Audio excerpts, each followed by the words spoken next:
I read 1,000 books in just 297 days. You must be wondering, how did I do that? Well, let me tell you my secret. And that is, I didn't do that because that was just not possible. A lot of you guys probably watched this kind of videos before, or this kind of videos appeared in your For You page before. But you must be wondering, how did they do that? Is that even possible to read so many books in just such a short period of time? Well, if you really did that, you must be reading like this. Within 1 second, I'm going to finish all this.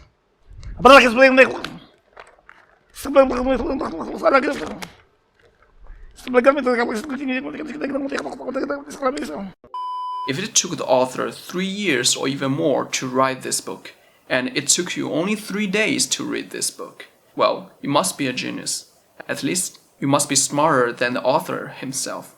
Let's say you're really that effective and productive and you did read 300 books a year, but what did it bring to you? Is that still something that you want? Or you have already forgotten why do we read? Let me tell you why you shouldn't speed run reading books or do this crazy reading challenge. You will ignore a lot of details because you want to read, let's say, 80 pages per day. When you have something that you don't understand, for speed, you can only skip it first. Otherwise, it will take like 7-8 hours to read this many pages. You will read a book for only one time. And if somebody asks you, what does this book tell you and what do you learn from it?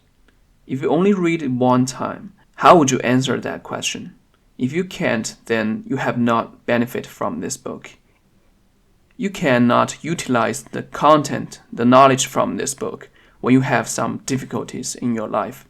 It cannot help you solving problems. So you basically only read this book for the challenge itself. Well, at least for me, what matters is not the number of the books that I read. It's if I can use something from this book when I need it, or how much I can learn from this book. I once wanted to do a book review. I took this book that I read and I just read it again. After reading it again, I found that this book was just like a new book to me, although I have already read it before. So why did I have this feeling? I think it's maybe because it's been a long time since I first time reading it. And the second is, when I first time reading it, I didn't do a book review. So there are so much details that I ignored when I first time read it. When I wanted to do a book review this time, I want to get something useful out of this book to write it down and to tell you guys what's this book about. And I just find that I couldn't do that. I couldn't summarize this book and reinterpret what did this book tell us in my own language. Well, some of you might say, if I read a bad book, so I just want to flip through it very quickly and I don't want to go to the details. Well, if it's that so, you shouldn't even start reading this book at the first place. You should know it's a bad book before you even open this book. How to do a proper reading challenge and not to waste our time? Let me tell you my experience. So the first is to only choose good books to read. How can we do that? Go see the reviews before you buy the books. It could be found on Amazon, on YouTube, or Goodreads. Based on how many stars the book got and the most popular reviews, you can already know how people rate this book. If it's lower than 4.3 out of 5, then you should probably skip this one. And the second method to identify whether a book bad or good is to read the samples or be like Naval Ravikant. Normally, you can order the sample from Amazon for free, and you don't have to have a Kindle. You just have to download the Kindle app on your phone or on your tablet or on your computer. And another way to do it is you can adopt the reading habit of Naval Ravikant. Naval Ravikant revealed his reading habit in the book Almanac of Naval Ravikant. He said, I'll start at the beginning, but I will move fast. If it's not interesting, I will just flipping ahead, skimming, or speed reading. If it doesn't grab my attention within the first chapter in a meaningful, positive way, I will either drop the book or skip ahead a few chapters. I don't believe in delayed gratification when there are infinite numbers of books out there to read. There are so many great books. So the next step will be how to read a book so that you can get the most out of this book.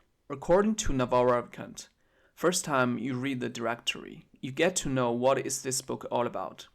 Then you directly go to the chapter you are interested in. After reading that, then go to other chapters and read them. At first time, take a marker, mark everything you think worth marking. It could be something you don't understand, it could also be something that you find useful or refreshing. And by the second time reading that, you go directly to the marketplaces. And you will start from some lines before the marketplaces and you read until some lines after it, so that you can understand them with the context. And the ultimate step is using Feyman Technique.